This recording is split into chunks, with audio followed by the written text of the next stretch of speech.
Ito, medyo matigas, oh. Pagka makunat yan, ang tendency nito, mataas ang minor pagka ganyan. Tapos, ipit yung hose, yan, oh. Ipit, impis na impis. Ano pa? Ay, ECB, bagong palit, ano? Okay. Tingnan natin dito. Mataas ang minor. Siguro nito. Mainit na to eh. Automatic. Start. Ano ka-check engine pati? 1.5. Oh, 1.5, 1.6 na. Yan, humihinga. Mataas na masyado to. Mataas masyado ang minor, oh. Mainit na ang makina, lalo pa kaya pagka malamig yan. Rev. Oh, ang taas ng minor. Aircon na natin. Yan, bumaba. Bumaba ng gusto. Off natin aircon. Oh, nagwa-wild. Sige, off natin. Tingnan muna natin yung computer box. Yung mga sir, tingnan muna natin yung ECU. So, ganun, common na issue na Honda, may tubig. Tapos ito, may tubig, halatang may tubig dahil yan, may watermark. Dito ganun din. Tapos yun, may mga sunog yun, mga parte na yan. Ito, tapos yun nandun sa dulo. Ayun. Tapos yun nandito. Ayun. Halos kita lahat na may problema. Dito pa lang may problema na to. Sa gilid, yan, ito. Tapos yun, kabila. Tingnan natin sa likod. Tapos repair muna natin bago natin i-tune ang idling. So mga sir, nabuksan natin yung likod dito. Ayan, nakita natin yan. Tapos tinignan natin, no? Tingnan natin sa likod. Charan, yan ang likod niya. Oh, sunog. 1, 2, 3, 4, 5. Ang dami sunog, kaya pala naka-check engine. Hinarangan na ang IECB. So ito, papalitan natin siya ng ECU. So parehas lang naman siya. Ito Jay, salpak natin. Palitan natin tong may sira, naka-AK pa. Yan na, nagpalit tayo ng ECU. Start natin. Yan o, may minor na siya. Dahan-dahan tumaas.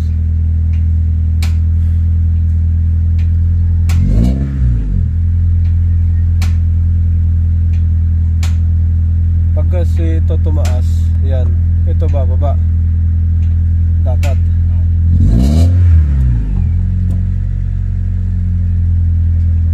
Hintayin lang natin kung pareha sila ng minor. Lagyan natin ng aircon.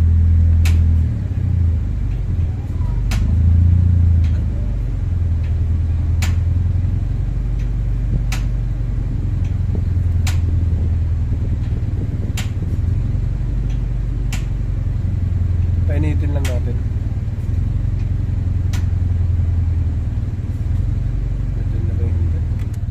Umpisa na natin gawin. Baka magbaliktad. Pagka tumaas to, saka naman yan.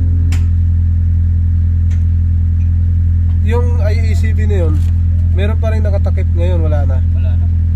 Ito ikabit natin, rig to. Pero tinest po nila ito eh. Mababa daw yung ano, Mababa? yung tester po. Okay. Mababa daw, parang nasa 9 na lang. Dapat daw 12 or 14 daw. Yan, ito na. Punutin natin. Medyo okay. Opo, nung pinatong lang. Ay po, tragis. Yan, yun. Ang dumi.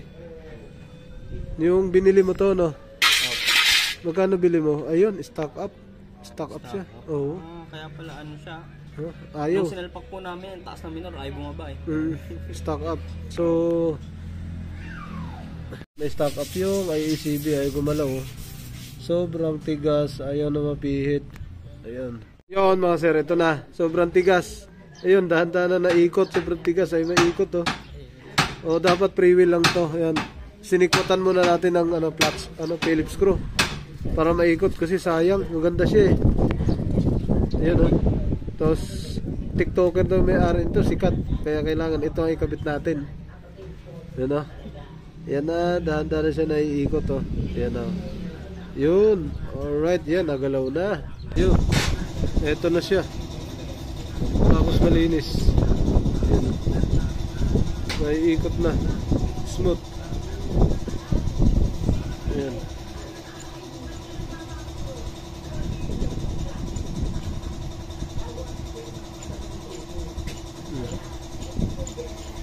Okay, balik na natin dito. Yan. Yun, nabunot na natin. Yung isa, ito, may nakalagay na wirings. Papunta dito. Yun o. Yung wire nyo, ito. Punta sa ilalim, papunta dyan sa distributor. Nilagyan ng bypass dito. Ayan o, nakarekta.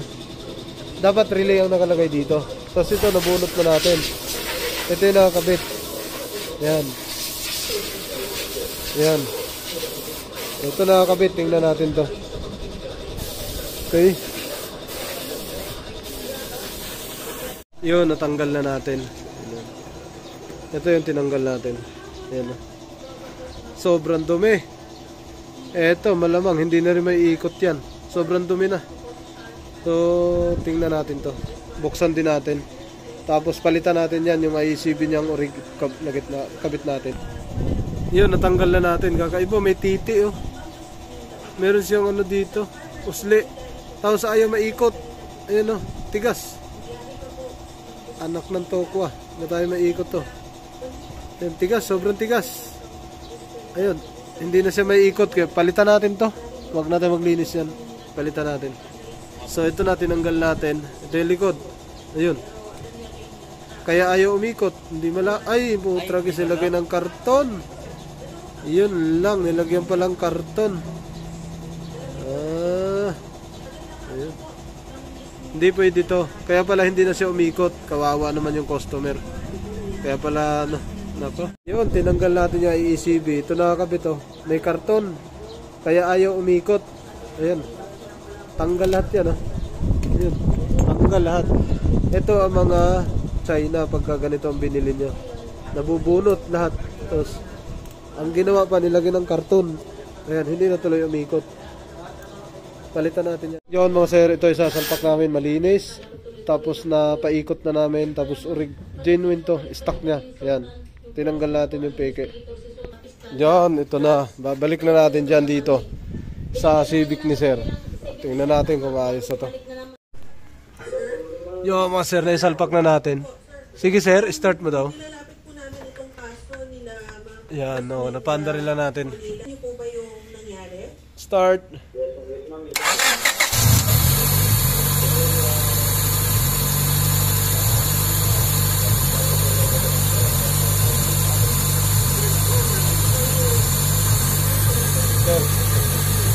Taas ng minor. Yan mga sir, so nag-retract ako kasi hindi pa rin IECB pa rin ang problema. Ngayon nagre-retract ako sa troubleshooting. Yung isa kasi niya, sira na yung IECB, nasunog. Yung bago na dumating, maayos naman, kaya pinalit ko na kaagad. Nagtaka ako ngayon, pagbukas ko, may tama. Ayun o, may tama agad. Ayun o, kanina wala naman to. Yan, nagkatama agad yung IECB. Ngayon, ititrace natin yung wirings kung saan dito nagka-problema. Dito siya pumasok. Ito, yung wire na to. Isa-isahin natin to mga sir. Ito, tinanggal natin inisa-isa. Kasi, ang gagawin natin, magpapalit tayo ng pyesa nun, i-repair natin to. Baka ganun pa rin ang mangyari, masusunog lang din. Ngayon, bago natin gawin yun, ititrace muna natin kung saan nangyari yun. Kasi may may tama. Hindi pwede yun kasi pagka nilagyan natin yun, magsushort pa rin yun. So, dito sa nakita natin, may nilagyan na relay. Yan o. Pusang galang yan. Putok lagi ang IECB nito. Ayan, no? Ayun. Oh? Ayun, ha? Teka lang, ha? Mahuhuli natin to kung saan to nilagay. Ayan, ha? Eto. Kasi dapat permis lang yon. Ang gitna ng IECB 12 volts. Ang dalawang gilid, yun yung signal. Signal yon pag on ng aircon. Ayan, no? Nilagyan ngayon ng ganito. Bakit kaya? Ayan, no? Nag-jumper siya ng... Ayun. Nag-jumper ng relay. Ayan. Eto. Naglagay ng relay. Ayun, no? Buksan natin kung ano yan. Yeah, mga sir, ito na. Nilagay. Pagka-genius. May relay na dito. Bakit kaya? Ayan, no? Nilagyan na relay. Ay, nako naman. Nako, magrekta dapat yan ang sarili niyong linya. Ayan, pinutol. Ang putol na to, ito, nirektahan. Wala pang fuse. Ayan, tanggalin natin to. Delikado ang buhay ng ECU dito. Yan, diretso sa ECU siya, oh. Wala man lang ka-fuse. Ayun, oh. Pasok sa ECU. Tapos, yung isa naman, jumper din, galing sa ECU. Ayan, oh. Yung kulay natin ay brown. Parehong brown ang nilagyan. Oh. Dalawa. So, baybayin natin yan kung saan pumunta yung brown na yan. Naman mga sir, ito, ginamper naman. Pero may relay na saksakan. Nilagyan ng socket. Tinanggal ko na yung socket. Tragis na yan. Puputulin na natin yan. Nilagyan niya ng jumper na fuse. Mga sir, tinanggal na natin yung pumutok. Ito yun. Ayan, so pinalitan na natin. Ayan. Yun mga sir, nakasalpak lang yung IECB natin. Subukan natin dito. Tinanggal natin yung relay. Tingnan natin kung puputok siya uli. Tingnan natin to. Okay. On mo susi sir. Ano to eh, uusok to eh. Start mo sir.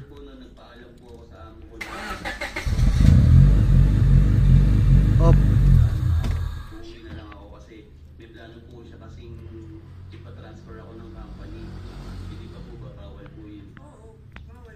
Meron pa rin. Actually, yun parang naiba yung trabaho dun sa na ginagawa mo dun sa usapan nyo sa kontrata. Medyo alanganin na yun. Dapat nasita na itong agency mo. Itong, sabi na natin kung si Star World, nandito ba? Off mo susi sir, off. Ito, inasisirain na naman niya, ang init. Mga sir, ito na, na-repair na natin. Tapos, hinahawakan ko kasi umiinit siya.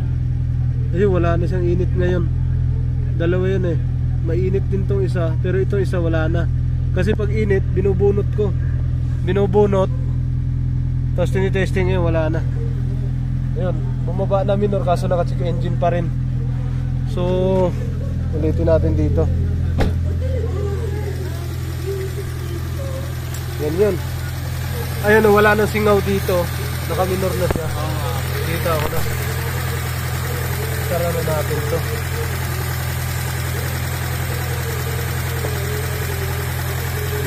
Tara.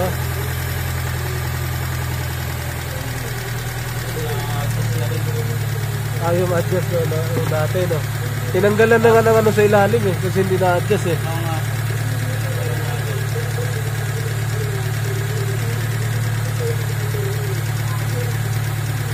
Painitin lang natin kung anong idle.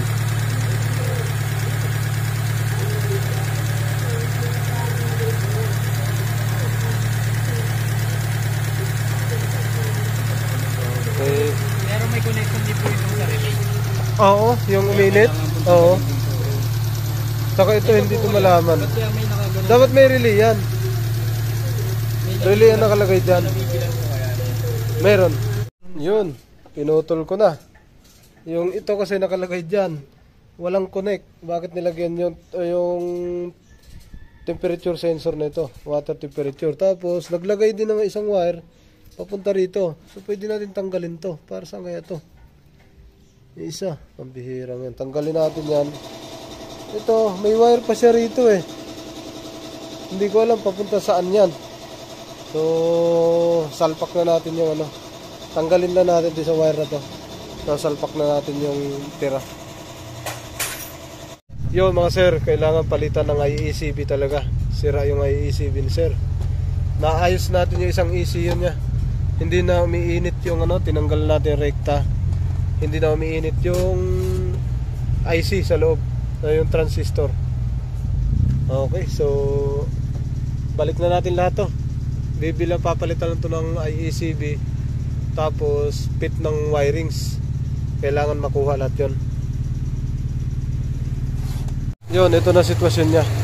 So binalik natin lahat yan, stop.